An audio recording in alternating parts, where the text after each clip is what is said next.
Is love real? It's such a simple question, yet it opens a door to endless debates, soul-searching, and the occasional existential meltdown. Seriously, what is love? Is it just a rush of emotions, a biological instinct, or some magical force we've all been chasing since the dawn of time? The crazy part is, love isn't just for poets and hopeless romantics, it's fascinated philosophers, scientists, and psychologists for centuries. So, if you've ever stopped to wonder whether love is real or just a beautifully crafted illusion, buckle up because we're about to explore every angle of this eternal mystery. But hold on a second, before we dive into the deep end, do me a quick favor. Smash that like button so more curious minds can join the conversation, hit subscribe to explore fascinating topics like this, and, of course, turn on the bell icon so you don't miss a thing. Trust me, this is just the beginning of some mind-blowing content. Alright, let's dive in. Imagine this, you meet someone, feel a spark you can't explain, and suddenly, you're in love. But what's really happening here? Plato, the legendary Greek philosopher, believed that love has many forms, but the purest is what we now call platonic love, a deep, soulful connection that goes beyond physical attraction. For him, love was about reaching for something divine, something eternal. But hold up, if that's the ultimate love, where does that leave our steamy, romantic, heart-racing connections? Are those less meaningful, or is there space for both? Aristotle, Plato's star pupil, had a different take. To him, love wasn't about chasing perfection, it was about friendship and mutual growth. The best love, he argued, happens when we genuinely want the other person to thrive, not for our own benefit, but because their happiness becomes our happiness. Think about that for a second. Is love something we stumble into, or is it a choice we make every day? Fast forward to the Middle Ages, where figures like St. Augustine flipped the script and said, hey, the only perfect love is love for God. Human love, according to him, is flawed because we're flawed. But here's a question for you, if human love is so imperfect, why does it feel so powerful, so transformative? Is it possible that love's imperfections are what make it perfect for us?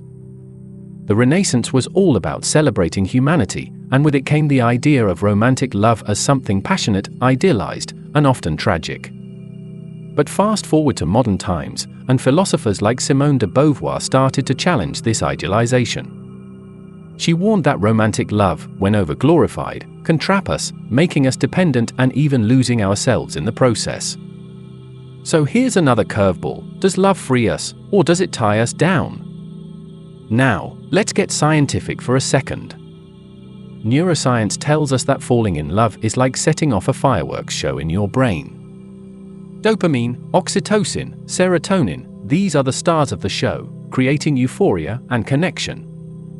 But if love is just brain chemistry, why does it feel so profound, so larger than life? Is it all in our heads, or is there something more? And then we've got Freud, the guy who never missed a chance to complicate things. He believed love is tied to our subconscious, shaped by childhood attachments and unfulfilled desires. According to Freud, love isn't just about the person we're with, it's about the emotional gaps we're trying to fill. So here's the kicker, are we truly loving the person in front of us, or are we chasing a feeling we've been missing all along? Culture throws even more into the mix. In many Asian traditions, for example, love isn't something you fall into, it's something you cultivate over time. In these contexts, love isn't just about passion, it's about commitment, trust, and shared growth.